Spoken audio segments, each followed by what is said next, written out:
Few things are more frustrating than being under a leader who demands accountability from everybody else except themselves. And if you are serving under poor leadership, chances are you are not alone. I believe it is one of the biggest reasons for burnout and people leaving the ministry altogether. In this video, I'm going to share how to recognize unhealthy leadership, what you can do if you're under unhealthy leadership, and one thing you absolutely need. Hey, what's up, everybody? Welcome back to another episode. My name is Lucas Gonzalez.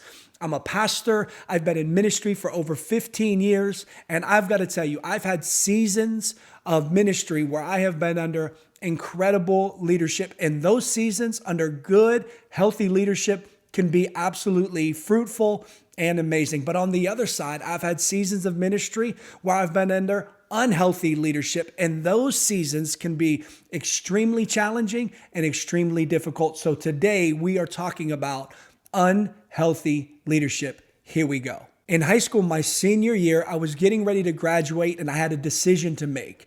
Was I going to go to Bible college and pursue the call of God that I felt that was on my life? And I also had some offers to play football at the next level. So I really felt myself being pulled in two different directions. So I took 3 days to just fast and pray, and I wanted to hear from God. And during those 3 days, I read this book by Gene Edwards called A Tale of Three Kings. Now, this book, it compares the leadership style of King Saul in the Bible and David as he was serving Saul and ultimately as he became king. And that book made a tremendous impact on my life and the kind of leader that I want to be. I ultimately decided to go to Bible college, but today I want to talk about some signs and some things that I learned in this book and being in ministry that will help you if you're under unhealthy leadership. Number one is double standards. When a leader has certain standards and certain accountability for everybody else, but he doesn't even hold himself to those same standards, that is a warning sign. Another sign is fear-based leadership. If they are command and control, if you are afraid to make a mistake, if you are afraid that you might do something that your leader, you might even be thinking you're making the right decision, but you don't know that your leader would be making the same decision. And so out of fear, you are afraid to make a decision and put your name on the line. That is unhealthy leadership. Lack of transparency. If your leader is never vulnerable or never lets you know, hey, I'm going through this. Can you pray for me? Can you just be there for me? This is something that I'm dealing with. If they refuse to be transparent with their team at all, that is a major flag. If they are always acting like they've got it together, they've always are coming off the mountain with the stone tablets because they have been with Jesus and they are just acting like they're spiritually elite or spiritually superior, that is a major red flag, lack of transparency. Another major sign is that there is no room for feedback. There is no room for any other opinion than the opinion of the leader. If you find yourself in a situation where you are afraid to speak up or speak out, even not against an idea, but to project your own idea, that is a major red flag. Or if something happens, say you guys run a play or you run a program, and during debrief, you want to offer feedback like, hey, this didn't go well. This didn't feel right. Can we get better? But you are afraid to even offer feedback because the feedback might be taken as criticism to the leader. Major red flag.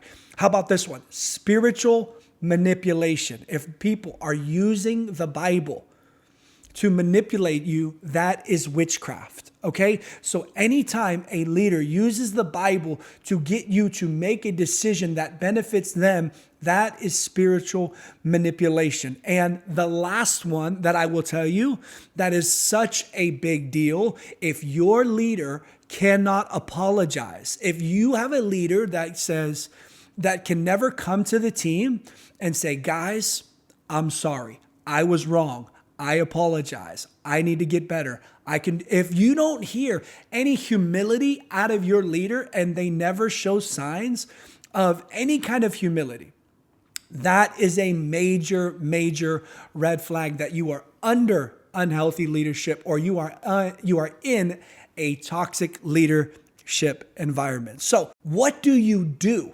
What can you do if you find yourself in that kind of position where you are under leadership that is not healthy? Number one, really quick, you can pray for wisdom. You have got to pray for wisdom and strength in that season, because it is going to be very hard and it's going to be difficult.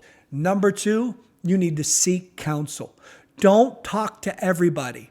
I am telling you, do not talk to everybody. If you talk to the wrong person, and like Ahab and Jezebel, right? That person that you talk to runs back to the leader, and then you get in trouble for trying to seek counsel or seek wisdom with other people. You're going to be in really bad shape, okay? You want to pray for wisdom, but you want to seek counsel. You want to have somebody that you trust and somebody that you know can keep confidence, that can help you.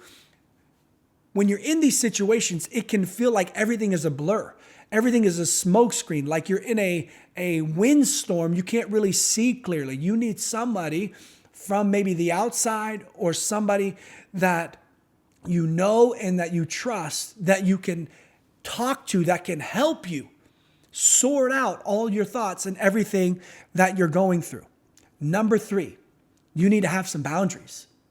You need to have some things that you say, this is a non-negotiable for me. I'm not going to be talked to that way. I'm not going to let the Bible be weaponized to me. I'm not going to serve more than, if you're in a volunteer position and you're giving so many hours to the church, you need to have boundaries. Like, I'm not going to serve more than this unless I absolutely want to, but I'm not going to be made to feel bad, or I'm not going to be shamed into serving. All right, you need to have boundaries. You shouldn't be shamed into an action. That is never a good thing. All right? You need to address the issue biblically. All right? So here I will tell you, if you are under unhealthy leadership, it is hard to go up to a leader. It is hard to go up to a leader that you don't feel safe with and you don't feel comfortable with. But whatever it takes, you have got to find a way to have a conversation with the leader. So whether that is writing an email, putting your thoughts on paper, sending a text and saying, hey, can we talk? Sure, what do you want to talk about? And writing it out before you have the face-to-face confrontation, whatever it takes, you need to do that.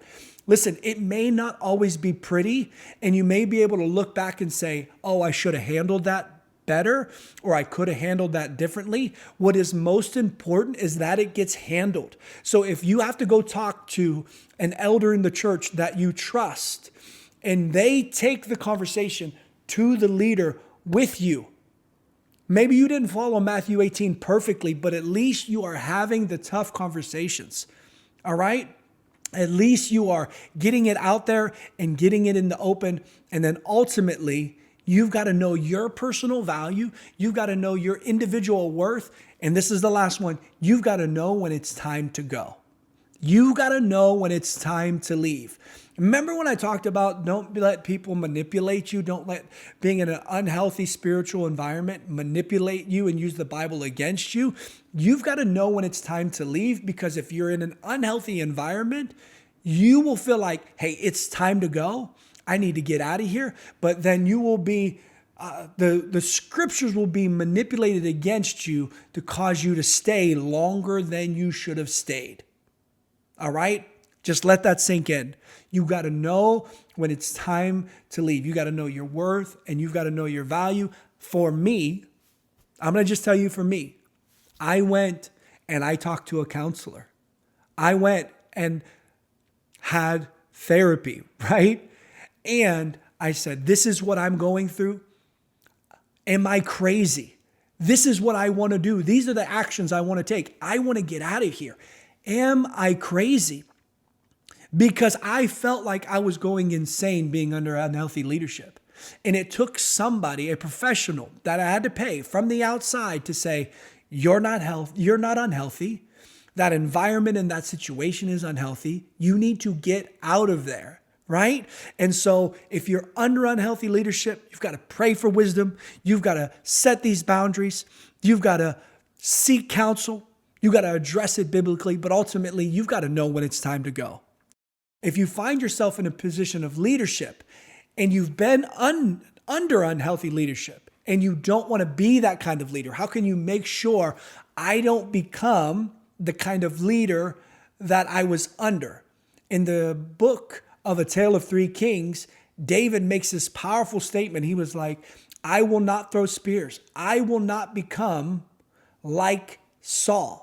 I won't do the thing to other people that was done to me. All right. So if you are in a position of leadership, I would encourage you. You don't have to be perfect. All right. But don't repeat some of the things that you know were unhealthy. So here's a few things that you can do. Be open and invite feedback. Just ask people to challenge you. Hey, where could I have been better? The first company that I worked for when I moved to Austin back in 2011, they had this statement and it was question authority. Do it respectfully, but question authority. And so if we were making a decision and you didn't understand why, there was nothing wrong with raising your hand and saying, hey, why are we doing that? Or I don't think that that is the best way to get that done. If you are a leader and you want people to love serving under you and serving with you, first of all, make them feel like they're serving alongside of you and not underneath you, and invite feedback. Be open to their ideas, their criticisms, and things that they think, hey, we could do this better or this could have been done better. Number 2, lead with humility. All right? Lead with humility. Humility is not weakness. Humility is strength under control. All right? You can lead people with humility. You don't have to lead with an iron fist or an iron rod. You can make people feel valuable by leading with humility. Number 3, surround yourself with accountability. You've got to make sure you don't become an unhealthy, toxic leader. You've got to surround yourself with people that can speak into your life and call you on your bluff, call you and say, hey, how are you doing? This was not good. You've got to have people. Just because you may be at the top position of leadership does not mean you are unable to receive feedback or unable to receive correction. You've got to hold yourself in accountability. And I would encourage you, don't lead in isolation and don't feel like you are above or superior to feedback. All right? Model, this is a good one. Model what you expect. Model what you expect. If you want people to be on time, be on time. If you want people to lead with love, lead with love. Okay? I can remember when we were church planting and there was a call time for the setup team. And there was expectation that we had to be there because we had to set up all the chairs and set up the lights and set up the sound and set up all the cameras and set up the kids team and set up this ministry and that ministry and the coffee and the hospitality. There was so much to do. And so the call time was really, really early. And there was an expectation that you were going to be there. And if you weren't there, even if no matter what was going on, if you weren't there, you were going to hear about it. But then the leaders were not always there at that time that they expected everybody to be there. And when you called them out on it, you were made to feel like you were in the wrong for saying something. All right. So if you expect something, model that expectation. If you want people to come to your prayer meeting, come to the prayer meeting. Be at the prayer meeting. Lead from the front, all right? And then follow Jesus's example. Mark 10:45 says that the Son of Man did not come to be served, but to serve and give his life as a ransom for many. So follow Jesus's example of servant leadership. All right. Be a servant to those that you lead. How can you serve them? How can you add value to them? How can you make them better?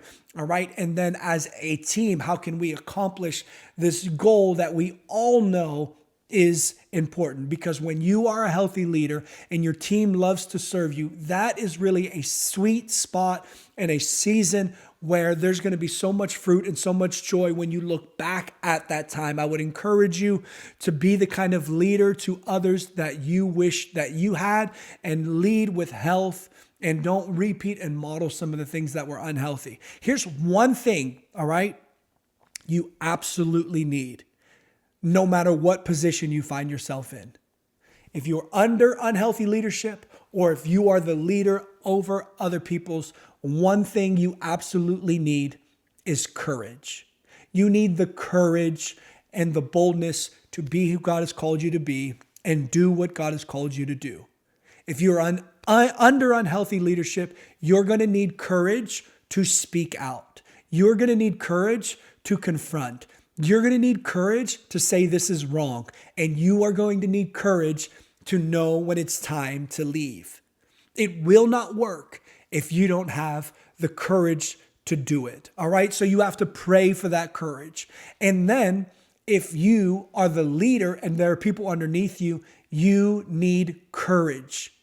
You need the courage to let people speak into your life. You need courage to lead with humility. You need courage to not demand things from people, but lead by example, because that's the kind of leader that people want to follow. But it takes courage to lead with humility and to submit yourself under those that you're leading, because the enemy is going to speak to you. He's going to lie to you and say, if you lead like that, these people are going to walk all over you. And if you're a soft leader, you'll never take them anywhere. I'm telling you, it takes courage to lead people with humility and to submit to those that you're leading.